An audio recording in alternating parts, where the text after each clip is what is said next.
savez déjà résoudre les inéquations de degré 2? Comment faire à présent pour résoudre les inéquations de degré 3? Ou encore, comment déterminer le signe d'un polynôme de degré 3? Je vous invite à vous poser la question. En tout cas, nous vous donnons la réponse juste après le générique.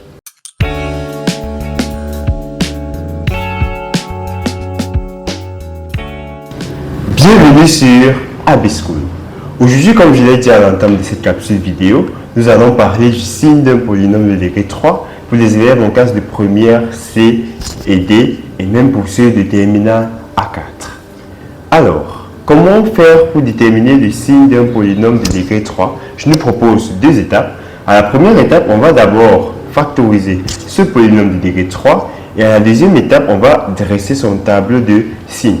Permettez-moi d'expliciter mieux la première étape. Comment factoriser un polynôme de degré 3? Vous avez vu ça dans les autres capsules vidéo. En effet, dans la vidéo sur les généralités, sur les équations de degré 3, on vous a appris ce que c'est qu'une racine d'un polynôme de degré 3 et même on vous a appris à reconnaître, enfin, dans certains cas, on va vous donner des racines évidentes des polynômes de degré 3 ou encore vous-même vous saurez trouver des racines évidentes.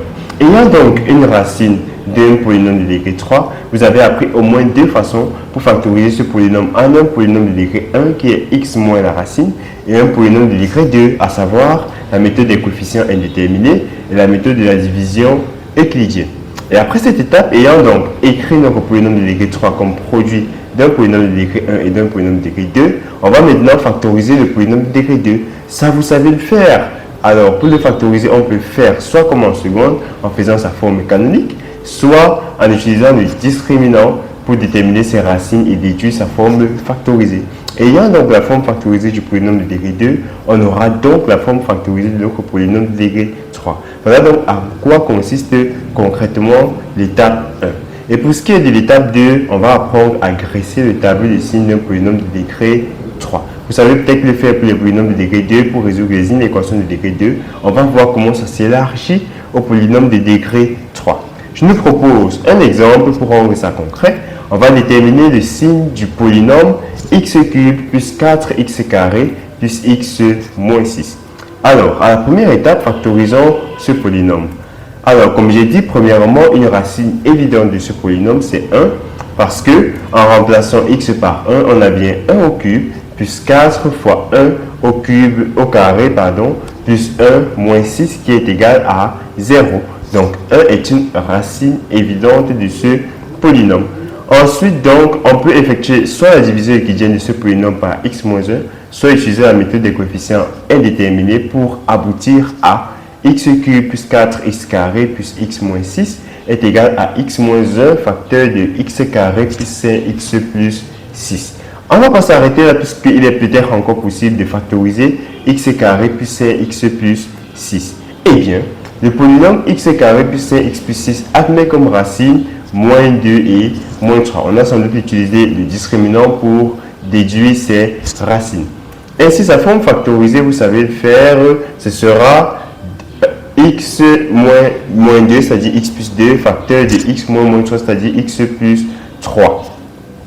Mais avant de donner même sa forme factorisée, on peut déjà remarquer que puisque ce polynôme de degré 2 a pour racine moins 2 et moins 3, et que 1 était une racine évidente de notre polynôme de degré 3, les racines de notre polynôme de degré 3 sont donc 1, moins 2 et moins 3. Ainsi, sa forme factorisée sera x moins 2 facteur de x plus 2, x moins 1 pardon, facteur de x plus 2 facteur de x plus 3. Parce que x plus 2 facteur de x plus 3 c'est la forme factorisée de notre polynôme de degré 2, x carré plus 5 x plus 6. Et x moins 1 était déjà en facteur puisqu'on avait déjà écrit notre polynôme de degré 3 comme x moins 1 facteur de x carré plus 5 x plus 6. Voilà donc la première étape qui est faite, on a factorisé notre polynôme. Alors nous passons à la deuxième étape où nous allons dresser le tableau de signes du polynôme x cube plus 4x carré plus x moins 6. Alors dans ce tableau, vous le voyez affiché à l'écran. À la première ligne, on va mettre x qui peut prendre des valeurs comprises entre moins l'infini et plus l'infini. Regardons à présent bien la première colonne. Alors ici, à la deuxième ligne, première colonne, on va mettre le premier facteur qui intervient dans la factorisation du polynôme de degré 3, c'est-à-dire x moins 1. Ensuite, on met le deuxième facteur qui est x plus 2. Ensuite, le troisième facteur qui est x plus 3. Et en bas, donc, c'est le produit des trois premiers facteurs, c'est-à-dire notre polynôme de degré 3, x cube plus 4x carré plus x moins 6. Alors, ensuite, on va arranger les racines ici sur la première ligne, deuxième colonne. Alors, les racines sont moins 3, moins 2 et 1, on l'avait déjà dit. On va les ranger par ordre croissant. On commencera donc par moins 3, ensuite moins 2 et enfin 1. Alors, x moins 1, il s'annule en 1, on va mettre un petit rond pour le signifier.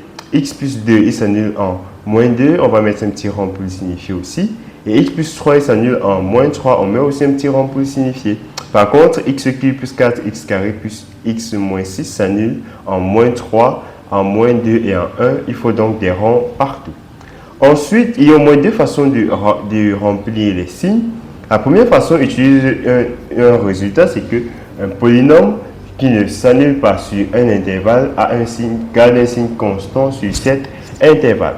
Ainsi, le polynôme, par exemple, x moins 1, qui ne s'annule pas sur l'intervalle moins l'infini moins 3 ouvert en moins 3, aura un signe constant sur cet intervalle. Donc, pour connaître le signe qu'il a sur cet intervalle, il suffit de prendre une valeur dans l'intervalle moins l'infini moins 3, évaluer la valeur numérique de ce polynôme x moins 1 à cette valeur, voir son signe et mettre dans son signe ici, puisque ce polynôme aura ce même signe sur l'intervalle moins l'infini moins 3. On peut donc faire pareillement sur tous les autres intervalles pour déduire les signes.